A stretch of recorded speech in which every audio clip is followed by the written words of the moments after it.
1,00,000 మంది శివభక్తులతో కలిసి మహారుద్రాక్ష పూజలో పాల్గొనండి. వెంటనే కాల్ చేసి మీ పేరును నమోదు చేసుకోండి.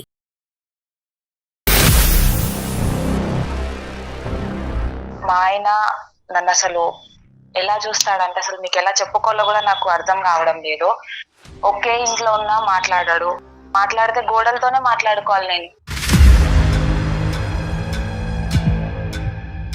మీ ఇద్దరి మధ్యన ఫిజికల్ బాండింగ్ అనేది కూడా లేదని అనుకుంటా. ఏమీ లేదు సార్. నేను కాఫీ ఇస్తే కాఫీ కప్పు తీసుకుంటే హ్యాండ్ ఎక్కడ టచ్ అవుతాడు అని కూడా ముట్టుకోడు సార్. హలో చెప్పు. ఎందుకు మాట్లాడడం లేదు రాజు? నేను చేసిన తప్పేంది రాజు? నీకు తెలీదా? నేను చెప్పాలా నీకు మళ్ళీ? ఆ రోజు తప్పు చేశాను నేను. ఆ రోజు అలా రియాక్ట్ అయ్యాను. నేను చెప్పకుండా చేస్తే తప్పు కదా. ఏంటి తప్పు? ప్రతి ఒక్కరు చేస్తారు. నేను చేసినప్పుడు నువ్వు క్షమించావా? ఆ రోజు లేట్ వచ్చినందుకు నువ్వు ఎందుకు లేట్ వచ్చావు అని చెప్పి నా కాలర్ పట్టుకుంటావు నువ్వు. ఒక పక్క మా ఆయనని చూడాలా లేకపోతే వీడిని చూడాలా నాకు అర్థం కాలేదు.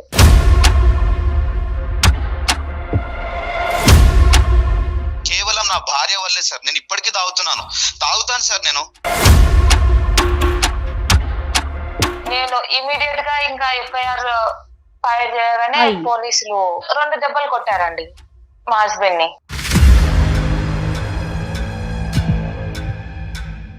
స్టేషన్ లో కంప్లైంట్ ఇస్తే పోలీస్ వాళ్ళు కాపురం చేస్తారు సార్ వచ్చి.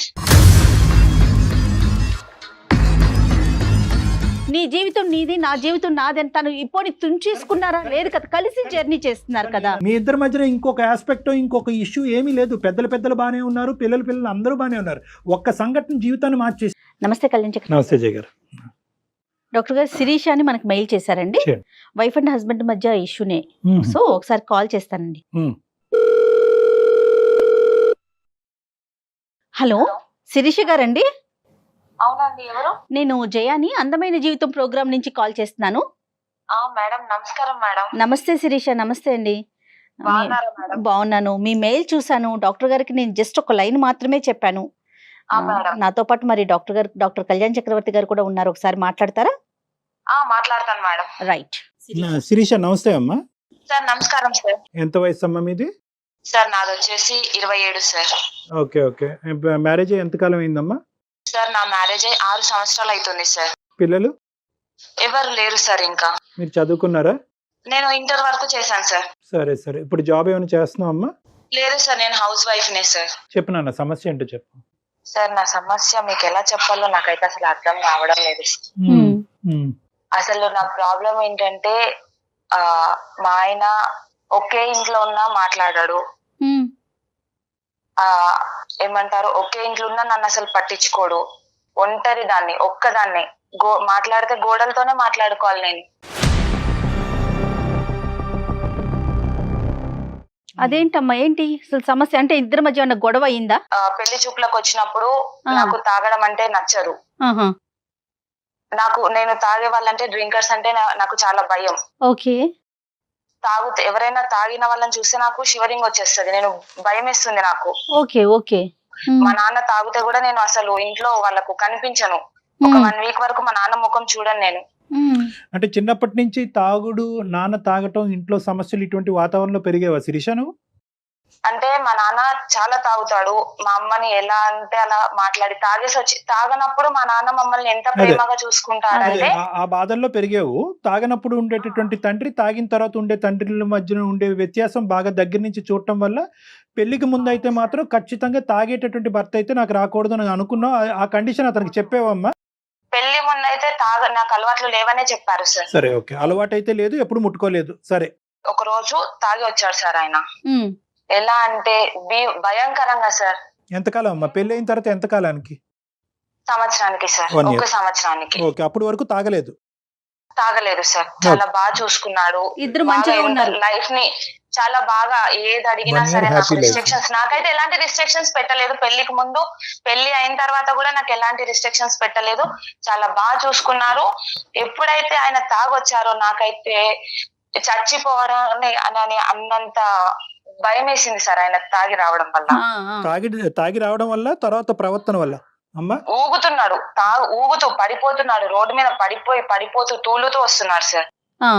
అలా నేను భరాయించుకోలేకపోయాను సార్ ఆయన ఆ సిచ్యువేషన్ లో చూసి. భయంకరమైన ఏడుపు. నాకు ఎవరు చెప్పుకోవడానికి లేరు, ఎందుకంటే నేను ఇక్కడ ఇంట్లో మేము సపరేట్ గా ఉంటాము. వీధిలో వాళ్ళందరూ చూస్తున్నారు నన్ను. అదేలే పడిపోతూ తూలుతూ వస్తున్నాడు. బైక్ పార్కింగ్ కూడా చాలా భయంకరంగా, దెబ్బలు లేవు కానీ కింద పడితే దెబ్బలు తగులుతాయి అన్నంత భయంకరంగా తాగొచ్చాడు మేడం ఆయన ఆ రోజు. వీధిలోనే నేను మా ఏరియా గేట్ ముందే నేను ఆయనను నిలదీశాను కాలర్ పట్టుకొని.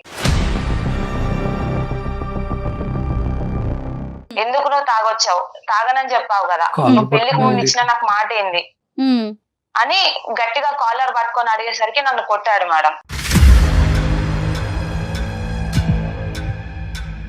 అందరూ ఒక్కొక్కరు ఒక్కొక్క మాట అంటున్నారు, నేనేదో తప్పు చేశానని, ఎంత టార్చర్ పెడుతుందో అని.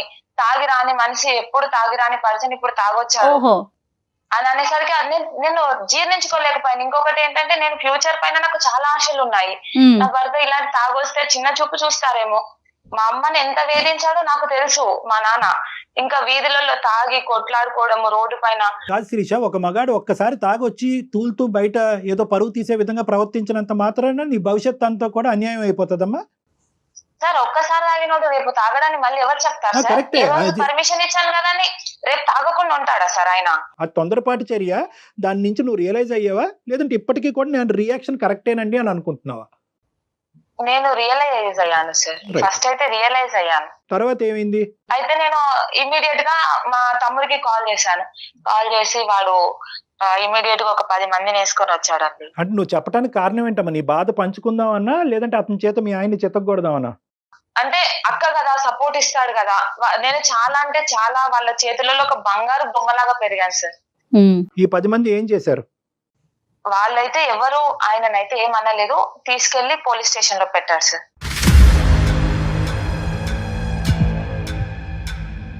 పోలీస్ స్టేషన్ పిఎస్ కి తీసుకెళ్లిపోయారు. ఇలా కొడుతున్నాడు, గృహహింస చట్టం కింద అక్కడ పెట్టేశారు. నేను మా హస్బెండ్ ని అంటే తప్పు చేస్తున్నాను అని చెప్పేసి నాలో నేను అనుకుంటున్నాను, అసలు నేను కలల కన్నా ఫ్యూచర్ ఏంది, నేను ఇక్కడ పోలీస్ స్టేషన్ లో నిలబడడం ఏంటి. అయితే అప్పుడు మా తమ్ముడు నన్ను చాలా బెదిరించాడు అనమాట. కేసు పెట్టు, నిన్ను ఎట్లా పెంచుకున్నాం మేము, నువ్వు ఏంది ఇట్లా అది ఇది అని చెప్పేసి చాలా అంటే కళ్ళతో చూపుతో బెదిరిస్తే, ఒక పక్క మా ఆయనని చూడాలా లేకపోతే వీడిని చూడాలా నాకు అర్థం కాలేదు ఆ సెకండ్ లో. నేను ఇమీడియట్ గా ఇంకా ఎఫ్ఐఆర్ ఫైర్ చేయగానే పోలీసులు 2 దెబ్బలు కొట్టారండి మా హస్బెండ్ ని.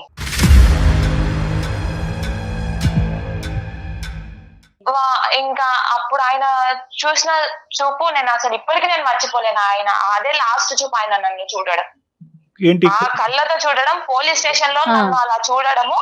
మళ్ళీ ఈ సెకండ్ వరకు కూడా ఆయన నన్ను తలెత్తి చూడలేదు. అదే లాస్ట్.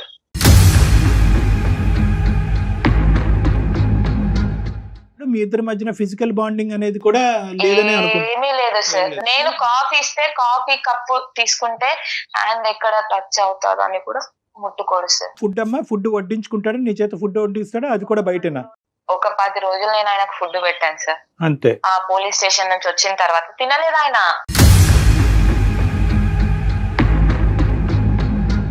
ఇప్పుడు మీ ఇంటికి అమ్మా నాన్నలు మీ తరపున కానీ ఆయన తరపున కానీ వచ్చిపోవటాలు ఏం లేవమ్మా? రాకపోకలు లేవా?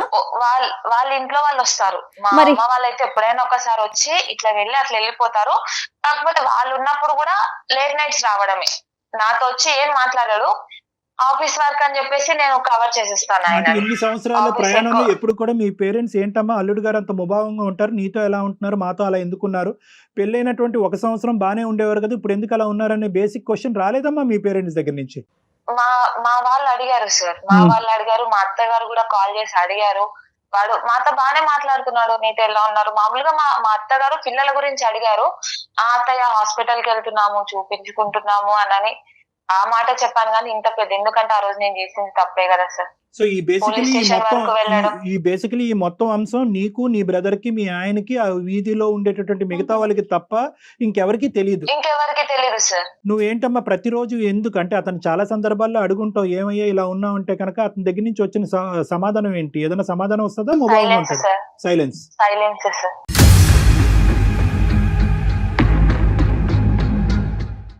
మరి నువ్వు ఏ ఆశతో అమ్మా, అంటే ఏంటి నీ ఆశ ఏంటి? రానున్న రోజుల్లో మనిషి మారుతాడన్నా ఏంటి నీ ఆలోచన ఏంటి, కోరిక ఏంటి? మనిషి మారుతాడనే నమ్మకం ఉంది సార్. ఎందుకంటే 1 year ఆయనతో కలిసి సంసారం చేశాను కదా సార్. ఆ బౌండింగ్ నాకు ఇంకా ఇప్పటి వరకు గుర్తుంది కదా సార్. అదే ఆ బాండింగ్ నువ్వు కాలర్ పట్టుకున్నప్పుడు నీకు గుర్తుకు రాలేదు, పోలీస్ స్టేషన్ తీసుకెళ్ళినప్పుడు గుర్తు రాలేదు, మీ బ్రదర్ ని పిలిచి కొట్టించినప్పుడు గుర్తుకు రాలేదు. ఆ సార్ నేను బాండింగ్ ఎలాంటి సిచ్యువేషన్స్ లో పెరిగానో మీకు చెప్తున్నాను కదా సార్. నేను మా ఇంట్లో నేను తాగుతేనే నేను అసలు ఉండలేను సార్. నేను మా డాడీతో ఒక 1 week వరకు మాట్లాడాను. ఇంట్లో ఏదైనా చిన్న చిన్న పార్టీస్ జరిగితేనే నేను అసలు నా రూమ్ లో నుంచి బయటికి రాను. నాకు ఆ స్మెల్ పడదు. తాగిన తర్వాత మన లోకంలో ఉంటారు, వాళ్ళది డిఫరెంట్ ఆఫ్ వే. వాళ్ళు ఏం చేస్తారో వాళ్ళకి అర్థం కాదు. అంటే ఏంటంటే నేను బంగారంగా పెరిగాను, మా నాన్న తాగొచ్చినా కూడా అద్భుతంగా బాగా చూసుకున్నారు నన్ను అంటే కనుక ఎస్, ఇది ఇంకా బంగారమైన జీవితం ఏమో. ప్రొవైడెడ్ నువ్వు ఇంకొక అవకాశం ఇచ్చుంటే. నువ్వు ఆ అవకాశం ఇవ్వాలని ఆలోచించలేదు, తొందరపడ్డావు. ఒక్కసారికే మీరు ఎక్స్ట్రీమ్ గా బిహేవ్ చేసేసారు కదా. అంటే కెటాస్ట్రఫిక్ థింకింగ్ అంటారు మేడం చాలా మంది సార్, ఆడవాళ్ళు.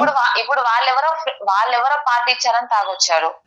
పొద్దున ఈయన 10 సార్లు పార్టీ ఆ రేపొద్దున రాకుండానే అమ్మ, ఆ రేపొద్దున వస్తే కనుక, రేపొద్దున ఇలా అవుతే కనుక, రేపొద్దున నా భవిష్యత్తు ఇలా అవుతాయి, ఈ ఊహాజనకమైనటువంటి ఆలోచన వాస్తవానికి నిజం అవుతుందో లేదో గానీ అది జరగకముందే నీ జీవితాన్ని ఈ రోజు నాశనం చేసుకుని ఎదుర్కొంటూ కూర్చున్నావు. 5 సంవత్సరాల నుంచి నువ్వు ఒంటరిగా మిగిలిపోయావా లేదా చెప్పండి. దీన్ని కెటాస్ట్రఫిక్ ఒంటరితనం, మనిషి ఉండి ఒంటరితనం, అది ఇంకా దరిద్రం. ఎవరు లేకపోతే ఎవరు లేరు అని అనుకోవచ్చు. కళ్ళెదురుకుంటా మనిషి ఉండి అంతకు ముందు 1 సంవత్సరం పాటు అద్భుతంగా జీవితాన్ని అనుభవించిన నువ్వు ఈ రోజు మనిషి ఎదురుగుంటా ఎలా మారిపోయాడు అని చూసినప్పుడల్లా నీకు ప్రతిరోజు ఒక కత్తిపోటు లాంటిదే.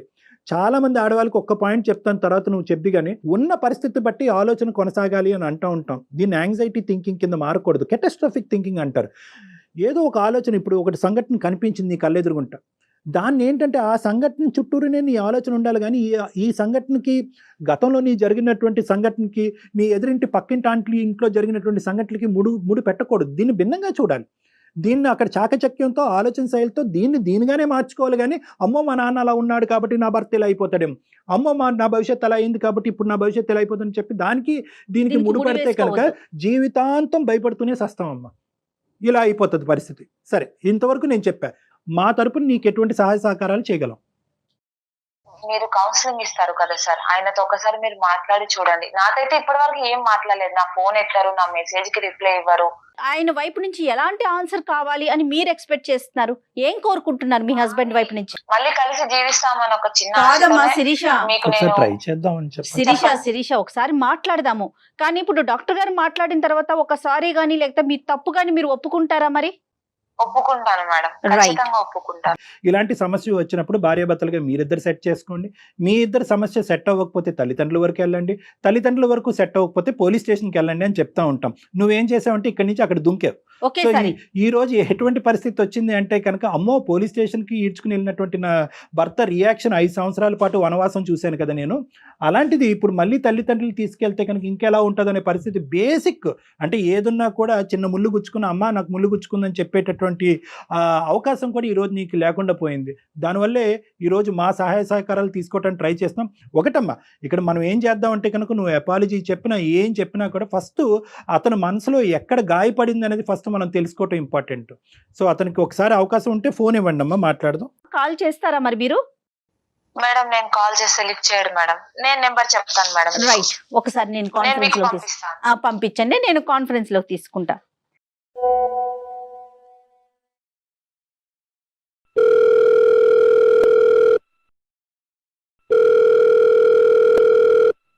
హలో, రాజు గారండి?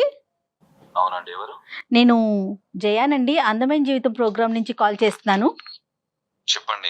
నాకెందుకు కాల్ చేశారు? ఏం లేదు రాజు గారు, శిరీష గారు మీ వైఫ్ మాకు ఒక మెయిల్ పెట్టారు. అవును, మా వైఫ్ అండి. Yes yes. ఒక్కసారి నాతో పాటు డాక్టర్ కళ్యాణ్ చక్రవర్తి గారు కూడా ఉన్నారు. ఓకే. జస్ట్ ఒక విషయం మీతో మాట్లాడదాం అన్నట్లుగా కాల్ చేశాను. జస్ట్ మినిట్ అండి. ఏం మాట్లాడాలండి? రాజుగారు నమస్తే అండి. రాజుగారు నమస్తే. డాక్టర్ కళ్యాణ్ చక్రవర్తి అండి. మీరు వర్క్ లో ఉన్నారా? పర్లేదు చెప్పండి. ఏం లేదు చాలా దుఃఖంలో ఉంది ఆ అమ్మాయి, మీ వైఫ్. అంటే 6 years బట్టి 5 years బట్టి అనుకుంటాను సుమారుగా, ఏదో ఒక సంఘటన తర్వాత భార్యాభర్తలుగా మీరిద్దరు ఒకే ఇంట్లో ఉన్నా కూడా మీ ఇద్దరి మధ్యన ఎటువంటి సంబంధం లేదు, ఒక ఆలోచన లేదు, ఆఖరికి ఒక కంటి చూపు కూడా లేదు అనేటటువంటి ఒక చెరసాల, ఒక జైల్లో ఉంటున్నానండి అని ఆ అమ్మాయి అంది. మీరు మాట్లాడి ఇప్పుడు ఏం చేస్తారండి?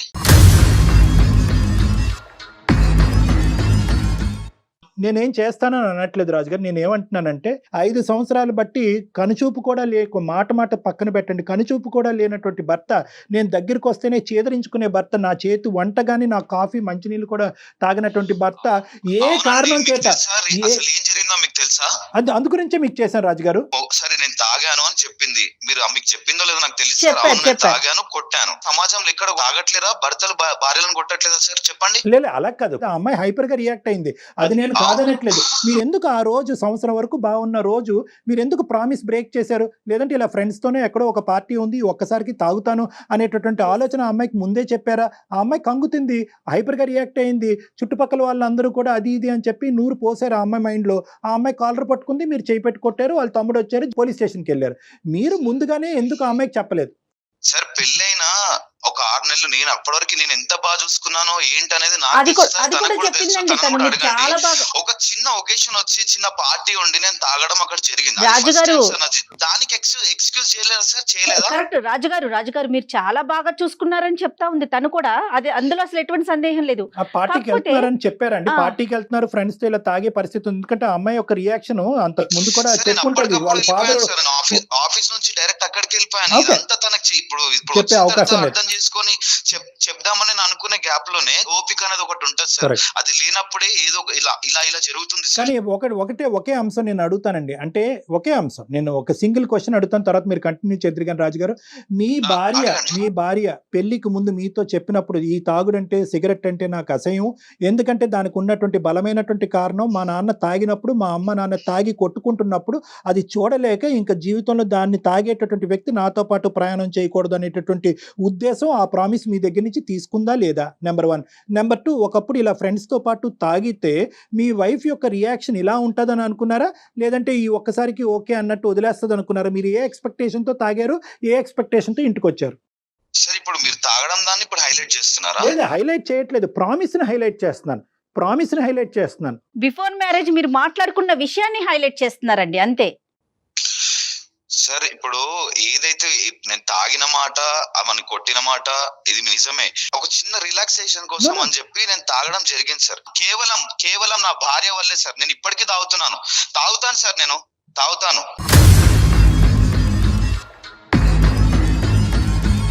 ఎందుకంటే నా మనసు సార్ ఎంత కృంగిపోయిన ఆ సిచ్యువేషన్ లా అసలు నాకు తెలుసు సార్. అది సాటి మొగాడిగా నేను మీకు చెప్పాల్సిన అవసరం లేదు సార్. అసలు ఆ పరిస్థితుల్లో ఏం జరిగింది సార్? ఆ స్టేషన్ లో కంప్లైంట్ ఇస్తే పోలీస్ వాళ్ళు కాపురం చేస్తారు సార్ వచ్చి.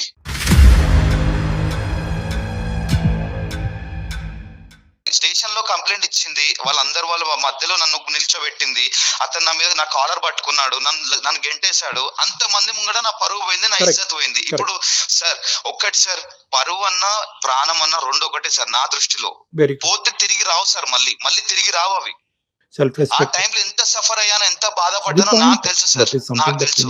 కరెక్టే, కానీ అదే మనసులో ఉంచుకొని నేను ఇలాగే ఉంటాను అంటే అది వైఫ్ అండ్ హస్బెండ్ రిలేషన్ కదండి, ఫ్రెండ్స్ కాదు కదా. For example first of all ఏంటంటే అతను ఎందుకు ఇలా చేశాడు, ఎందుకు ఇలా ప్రవర్తించాడు అనేది, ఆ అమ్మాయి ఎలాగైతే కనుక ఎందుకు నా భర్త ఇలా ప్రవర్తిస్తున్నాడు అనే సమాధానం గురించి వెయిట్ చేస్తుందో, ఇతను కూడా ఏంటంటే ఇతని ప్రవర్తనకి ఒక సమాధానం చెప్పాలి అనే విధంగా ఇంతకాలం వెయిట్ చేస్తున్నాడు.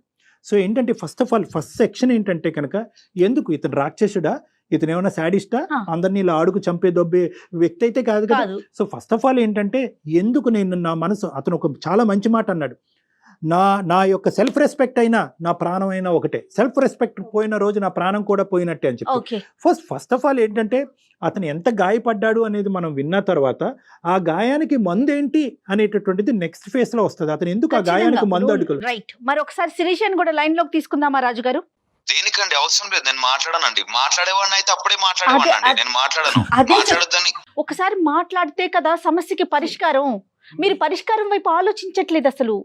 రాజుగారు ఏం ఆలోచించాలండి? నాన్న. 6 సంవత్సరాల నుంచి నేను ఒంటరిగా రాజుగారు ఒక్క నిమిషం రాజుగారు. ఈ రోజు ఒక్కొక్క మెట్టు నా చేయి పట్టుకుని నిదానంగా ఎక్కించేస్తున్నారు డాక్టర్ గారు అని మీరు అనుకోవద్దు. నేను అనేది ఏంటంటే ఈ రోజు మీరు ఎంత క్షోభను అనిపిస్తున్నారు. ఆ అమ్మాయి ఒక్కతే అనుకుంటుంది నేనే నరకం అని. మీరు ఎంత క్షోభను అనిపిస్తున్నారు. ఒకే ఇంట్లో ఉంటూ పక్కన ఆడదాన్ని పెట్టుకుంటూ ఆ అమ్మాయి కళ్ళ వైపు చూడకుండా ఆ అమ్మాయిని తాకకుండా, ఇది కూడా నరకమేనండి. అందుగురించి ఇందాక జయ గారికి చెప్పాను, ఇది 2 రెట్లు నరకం. అది ఒక నరకం అయితే ఇది 2 రెట్లు నరకం. డాక్టర్ గారు అట్లీస్ట్ ఎవరికి వాళ్ళు అనుభవిస్తున్నారండి. ఆ అమ్మాయికి ఆ అమ్మాయి, ఈ అబ్బాయికి ఈ అబ్బాయి. అందుగురించి ఈ మౌన పోరాటం ఇక్కడతో ఆగాలి. ఏ కారణం చేత ఇరువురు బాధపడుతున్నారన్నది చూడాలి. సమస్యకు పరిష్కారం సంగతి తర్వాత చూద్దాం. అసలు మీరు ఏ కారణం వల్ల మీరు ఎలా ప్రవర్తిస్తున్నారు, ఆ అమ్మాయి ఈ సమస్యకి పరిష్కారం ఏమైనా వెతికి పట్టుకోగలదా? చెప్పాను కదా సార్, కారణం ఏందో మీరు అడిగారు, నేను మీకు చెప్పాను. మళ్ళీ ఆమెతో మాట్లాడమంటే నేను మాట్లాడలేను సార్. ఈ పెళ్లికి ఒక మీనింగ్ ఉంది. ఈ పెళ్లికి ఒక సమస్యకి పరిష్కారం కావాలంటే ఒక సమాధానం కావాలి. ఆ సమాధానం అనేది ఇరువురు పంచుకోవటం అనేటటువంటిది ఆ పెళ్లికి గౌరవం. ఇది ఒక పవిత్రమైనటువంటి బంధం. దీంట్లో ఏంటంటే మీ సమాధానం, ఎందుకంటే ఈ ఒక్క ఆస్పెక్ట్ తప్ప మీ ఇద్దరి మధ్యన ఏమీ లేదు నాన్న. మీ ఇద్దరి మధ్యన ఇంకొక ఆస్పెక్ట్, ఇంకొక ఇష్యూ ఏమీ లేదు. పెద్దలు బాగానే ఉన్నారు, పిల్లలు అందరూ బాగానే ఉన్నారు. ఒక్క సంఘటన జీవితాన్ని మార్చేసింది. సో కాబట్టి ఏంటంటే దీని పరిష్కారం వైపు తర్వాత చూద్దాం. ఫస్ట్ మీరిద్దరు ఒకరికొకరు సమాధానం చెప్పుకోండి. ఫస్ట్ ఆ అమ్మాయి ఏం చెప్తుందో వినండి. ఆ అమ్మాయితో మాట్లాడటం మీకు ఇష్టం లేకపోతే మేము ఆ అమ్మాయి మాటను మీకు మీడియేట్ చేస్తాం. ఒక్కసారి ఫోన్ కలవడానికి అవకాశం. ఇప్పుడు మీరేమంటారు? ఫోన్ కలుపుదాం. పెడతారా తనకి? ఎస్ పెడదాం. పెట్టి ఆ అమ్మాయి ఆలోచన ఏంటో మీరు వినండి, మీ ఆలోచన అమ్మాయికి చెప్పండి. ఒక్కసారి అవకాశాన్ని ఇవ్వండి ప్లీజ్, మై రిక్వెస్ట్. సరే పెట్టండి. థ్యాంక్ యూ నాన్న, thank you for allowing that. మాట్లాడుతుంది నేను చూసి. హలో శిరీష. మేడం. అమ్మ రాజుగారు లైన్ లో ఉన్నారు మా, మీ హస్బెండ్. ఒకసారి శిరీషతో మాట్లాడండి. అమ్మ శిరీష నువ్వు మాట్లాడమ్మా మీ ఆయనతో. చాలా కాలం అయింది కదా మాట్లాడి. ఒకసారి మాట్లాడి, నీ మనసులో ఉన్న బాధ ఏంటో. అతను చాలా కష్టం మీద మనకి పర్మిషన్ ఇచ్చారు. ఒకసారి మాట్లాడు. హలో చెప్పు. ఎందుకు మాట్లాడడం లేదు రాజు? నేను చేసిన తప్పేంది రాజు? నీకు తెలియదా? నేను చెప్పాలా నీకు మళ్ళీ? నేను ఏం చేశా రాజు? నేను నీకు ఫస్ట్ పెళ్లికి ముందే చెప్పాను కదా రాజు, నాకు తాగితే నచ్చదు అని. తాగితే నేను బరాయించుకోలేను, తట్టుకోలేను అని కూడా చెప్పాను కదా రాజు. అయితే ఆ మాత్రం అంటే తాగినందుకు ఆ మాత్రం దానికి స్టేషన్ దాకా వెళ్ళిపోతావా? మీ ఇంట్లో మొత్తం చెప్పి ఇజ్జత్ మొత్తం తీయడానికి రెడీ అయిపోతావా? రాజు నేను ఇంట్లో వాళ్ళకి మా తమ్ముడికే కదా రాజు చెప్పింది, మా ఇంట్లో వాళ్ళకి ఎవరికి చెప్పలేదు. అవును, మీ తమ్ముడేమన్నా అర్థం కాదు అసలు ఏంది? మీ తమ్ముడేమన్నా అనుకుంటుండా లేకపోతే ఏంది? మీ తమ్ముని చెప్పుడు ఏంది? నువ్వు మీ తమ్ముడు నాకు ఫోన్ చేసి మా అక్కని ఇట్లా చూసుకుంటలేమంట ఏంది ఇవన్నీ? నన్ను అడుగుతాడా మీ తమ్ముడు? ఎన్ని సంవత్సరాలు అయింది రాజు నువ్వు నాతో మాట్లాడక? ఒక్కసారైనా నాతో మాట్లాడాలని లేదా నీకు? మస్తు అమాయకంగా మాట్లాడుతున్నావు, ఏం తెలియనట్టు. అబ్బా అవార్డు ఇవ్వచ్చు నీకు. ఏం గుర్తు అంతే మర్చిపోతారేంది? నాకు అర్థం కాదు మనుషులు.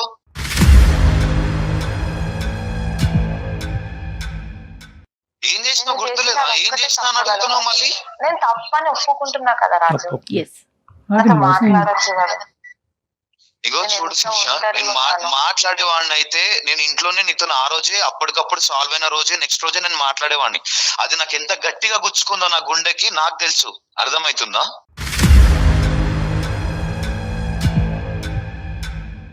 సారీ చెప్తున్నాను కదా రాజు, ఆ రోజు తప్పు చేశాను. నేను ఆ రోజు అలా రియాక్ట్ అయ్యాను. నేను చెప్పకుండా చేస్తే తప్పు కదా. ఏంటి తప్పు? ప్రతి ఒక్కరు చేస్తారు. నేను చేసినప్పుడు నువ్వు క్షమించావా? నేను ఏదో లైట్ గా నేను ఆ రోజు లేట్ వచ్చినందుకు నువ్వు ఎందుకు లేట్ వచ్చావు అని చెప్పి నా కాలర్ పట్టుకుంటావు నువ్వు. నేను తప్పు చేశాను. చిన్న విషయం స్టేషన్ వరకు వెళ్ళేసి మొత్తం కంప్లైంట్ ఇచ్చేస్తావు. తీసుకోలేకపోయాను రాజు అట్లా. నేను అసలు అలా చూడలేకపోయాను. నేను నా ఫ్యూచర్ ప్లాన్స్ అన్ని కొలాప్స్ అయిపోయా అనుకున్నాను అక్కడే. నేను ఏమైనా చెప్పు శిరీష, నీకు ఒక్కటే మాట చెప్తా. నువ్వు ఎప్పుడైతే స్టేషన్ పోయినావో అప్పుడే ఇక నాకు నా మనసు ఇరిగిపోయింది.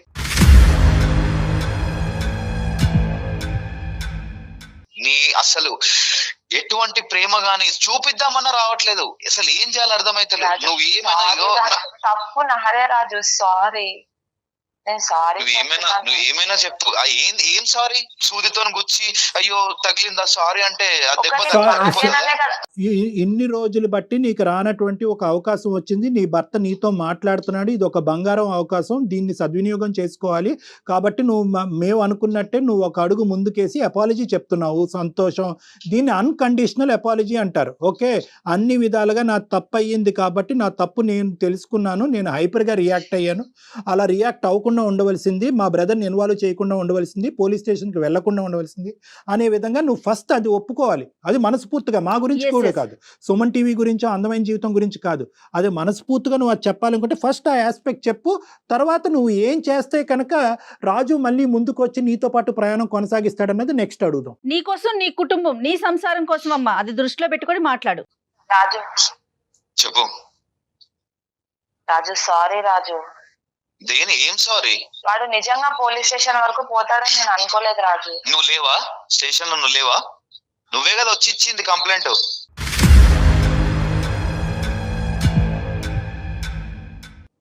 అన్ని తనే. రాజు ఒక్క నిమిషం, శిరీష ఒక్క నిమిషం. ఆ అమ్మాయి కావాలని చేసిందా, తెలివి తక్కువతనంతో ఇమ్మెచ్యూరిటీగా చేసిందా అనేది ఒక్కసారి ఆలోచించుకో. నేనైతే మాత్రం 210% తెలియక చేసింది, అనాలోచితంగా చేసింది, చుట్టుపక్కల వాళ్ళు ప్రేరేపించడం వల్ల చేసింది. కాబట్టి ఆ సబ్జెక్ట్ని ఇక్కడితో వదిలేద్దాం. ఆ అమ్మాయి అన్కండిషనల్ అపాలజీ 100 సార్లు చెప్పింది. ఈ అపాలజీని నువ్వు యాక్సెప్ట్ చేసి ఈ జీవితాన్ని ముందు కొనసాగటానికి నీ యొక్క కండిషన్స్ ఏంటో చెప్పు. Will conclude on this. ఎక్కడైతే నా ఇజ్జత్ స్టేషన్ లో తీసిందో అక్కడే వాళ్ళ తమ్ముడు ఆమె ఇద్దరు వచ్చి నా కాళ్ళు పట్టుకునే దాకా అందరి ముందు, ఎక్కడైతే నా ఇజ్జత్ పోయిందో, పరువు పోయిందో, అక్కడే అందరి ముందు వచ్చి నా కాళ్ళు పట్టుకుని నాకు క్షమాపణ అడిగితే నేను క్షమిస్తాను మేడం. సార్ నేను చెప్తాను సార్, మా తమ్ముడిని పిలిపించి ఎలా చెప్పించమంటారు సార్? సారీ. ఇప్పుడు నువ్వు కాలు పట్టుకుంటావు సరే, మీ తమ్ముడు కూడా ఉన్నాడు కదా దీనికి. మీ తమ్ముడు స్టేషన్ దాకా తీసుకెళ్లి అందరు ముంగడు చేస్తే మీ తమ్ముడు కూడా ఉన్నాడు కదా. ఒకటి తమ్ముడు క్షమాపణ చెప్పాలి అనేది ఒకటి. రెండోది ఏంటంటే తమ్ముడు ఏంటి అది పోలీస్ స్టేషన్ లో చెప్పాలా? అవును సార్, పోలీస్ స్టేషన్ లో చెప్పాలి. ఇది కరెక్ట్ కాదు కదా కరెక్ట్ కాదేమో రాజు. ఎక్కడి న్యాయం డాక్టర్ గారు? అంటే నీకు ఎట్లా కంఫర్టబుల్ గా ఉంటే అదేది కరెక్ట్ ఏదో రాంగ్ ఏదో నువ్వు చూసుకుంటావు. అలా కాదు నీ చేతిలో తను జుట్టు పెట్టిందని చెప్పి నువ్వు ఇష్టానుసారం మాట్లాడటం కాదు రాజు. చెల్లెలి జీవితం ఇలా అవ్వాలని కోరుకుంటూ ఎవడు చేయడు. ఇంటికాడ చెప్తే సారీ రాజు, రాజు మీరు కొంచెం ఒక్క మెట్టు తగ్గాలి రాజు ప్లీజ్. ఎందుకంటే నాకు ఒక్క అంశం చాలా బాగా అర్థమైంది. 5 సంవత్సరాల పాటు ఇంత వాడి వేడితో మీరు ఇద్దరు కలిసి ఉన్నారంటే మీ ఇద్దరి మధ్యన ప్రేమ అనేటటువంటి సబ్జెక్ట్ అయితే ఉంది కాబట్టి. రాజు ప్లీజ్ రాజు మీరు ఒక్కసారి ఆలోచించండి. ఇప్పటికైనా కూడా ఆ అమ్మాయి అపాలజీ చెప్పింది, తమ్ముడి చేత అపాలజీ చెప్పిస్తానంది. కథ సుఖాంతం అని నాకు అనిపిస్తుంది. ఎవరికి వాళ్ళు ఒక మెట్టు తగ్గితే సంసారం అనేది ముందుకెళ్తదండి. ఇంకెవరు పెద్దవాళ్ళు ఎవరి ఇన్వాల్వ్మెంట్ ఉండదు ఇందులో. ఇంకెవరు అక్కర్లేదు, ఇంకెవరు పెద్దవాళ్ళు అక్కర్లేదు. మీ ముగ్గురు కూర్చోండి. మీరు చెప్పిన దానికి ఓకే మేడం, నేను కాదనట్లేదు. బట్ ఇది మళ్ళీ రిపీట్ అయితే మాత్రం చాలా కష్టం మేడం. రిపీట్ అవ్వకూడదు. మేము తేల్చిన రిపీట్ అవుతాయి. 5 సంవత్సరాలకి ఎంత టైం పట్టింది. ఓకేనమ్మా, all the best Sirisha. Thank you sir, thank you so much sir. Okay అమ్మా, నమస్తే. జాగ్రత్త, మెచ్యూర్ గా ఆలోచించు. బాయ్ అమ్మా. Thank you sir, thank you sir, bye sir. Thank you so much Kalyan గారు. నమస్తే.